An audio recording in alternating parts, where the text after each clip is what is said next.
Halo teman-teman, belakangan ini kita sering mendengar berita mengenai pemadaman listrik di beberapa wilayah Pulau Jawa akibat keterbatasan pasokan batu bara untuk pembangkit listrik.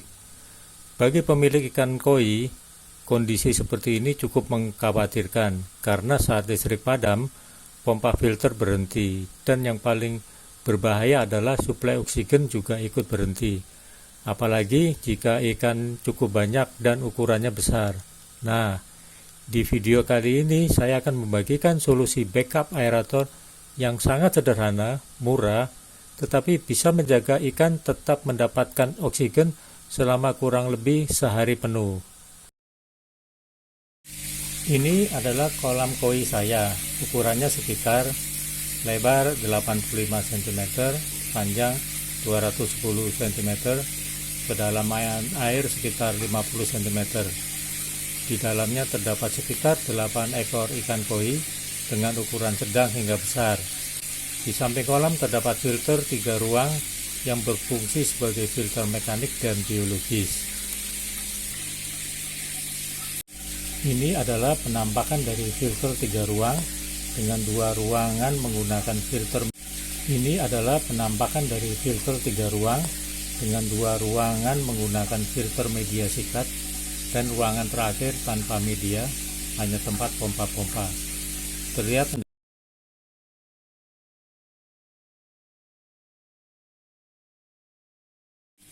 banyak orang mengira saat listrik padam, ikan akan langsung mati.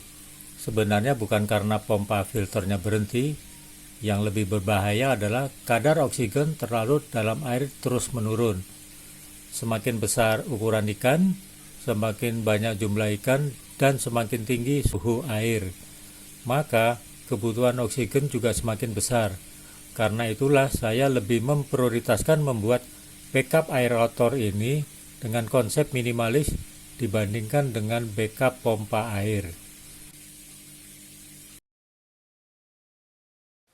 Saya menggunakan baterai bank dengan kapasitas 20.000 mAh, biasa yang memiliki output USB 5 volt. Anda tentunya dapat menggunakan baterai bank dengan kapasitas berbeda, toh fungsi backup ini hanya sementara, alias hanya pada saat listrik padam. Keunggulannya mudah didapat, praktis dan bisa langsung dipakai. Tidak perlu inverter dan tidak perlu aki besar. Mungkin teman-teman bertanya, kenapa di kolam ini saya tidak menggunakan pompa air listrik DC untuk backup seperti biasanya? Jawabannya karena saya menggunakan pompa air berbasis prinsip airlift. Cara kerja dari airlift pump ini dapat dilihat pada video YouTube saya sebelumnya. Pompa aerator yang saya gunakan sebenarnya bekerja pada tegangan sekitar 3,7 volt, sedangkan baterai bank mengeluarkan tegangan 5 volt. Supaya tidak overvoltage, saya menambahkan 2 buah diode silikon yang dipasang seri. Kenapa saya memilih diode dibandingkan dengan DC step down? Karena alat ini hanya digunakan sebagai cadangan sementara. Keuntungannya cukup banyak, misalnya murah, sederhana, tidak perlu setting, sangat kecil, jarang rusak. Setiap diode silikon biasanya menurunkan tegangan sekitar 0,6 sampai 0,7 volt. Dengan 2 diode tegangan turun sekitar 1,2 sampai 1,4 volt. Sehingga aerator menerima tegangan sekitar 3,6 hingga 3,8 volt, sangat mendekati tegangan kerjanya. Kalau ingin tegangan benar-benar stabil, DC step down memang lebih baik. Tetapi untuk aplikasi sederhana seperti ini, 2 diode sudah sangat memadai. Ini adalah komponen pertama, yaitu baterai bank dengan kapasitas 20.000 mAh, kemudian pompa aerasi lengkap dengan kabel USB dan pengukur untuk arus dan tegangan, kemudian batu aerator lengkap dengan selang yang panjangnya secukupnya sesuai dengan kebutuhan. Dan tentunya ini adalah pompa berdasarkan airlift pump. Ini merupakan pengukuran pertama sekitar 0,55 ampere.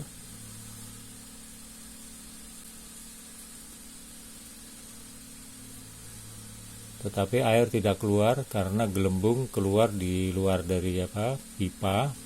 Kemudian dilakukan pengukuran lagi 0,53 ampere. Nah, sekarang gelembung keluar dari dalam pipa dan air terlihat keluar cukup lumayan lah gitu, paling tidak cukup untuk sirkulasi. Nah, gelembung cukup. Baterai bank yang saya gunakan memiliki kapasitas 20.000 mAh atau 20 Ah dengan output 5 volt dengan beban terukur sekitar 0,55 ampere, maka backup aerator dapat bekerja sekitar 36 jam alias lebih dari sehari. Menurut saya ini sudah lebih dari cukup untuk menghadapi pemadaman listrik yang biasanya hanya beberapa jam saja.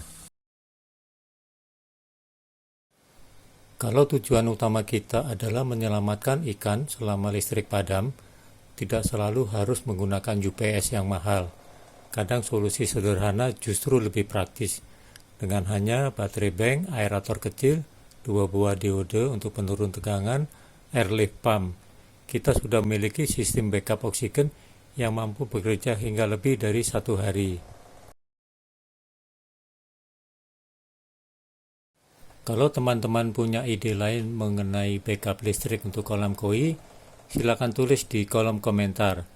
Kalau video ini bermanfaat, jangan lupa klik like, subscribe, dan aktifkan lonceng notifikasi agar tidak ketinggalan video berikutnya. Terima kasih sudah menonton, sampai jumpa di video selanjutnya.